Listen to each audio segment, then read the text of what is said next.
класі квартирі.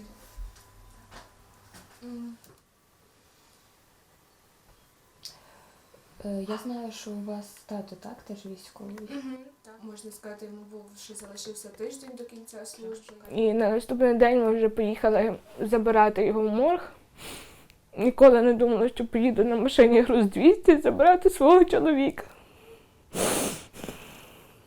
Я сама не представляю, я раніше навіть не думала, що я б змогла таке пережити, але якось стараюся, розумію, що я маю старатися і триматися заради дитини. Зможе його одягнути. Це залишиться як згадка і пам'ятка для нашого синочка, який, я надіюся, буде його носити і згадувати про свого батька.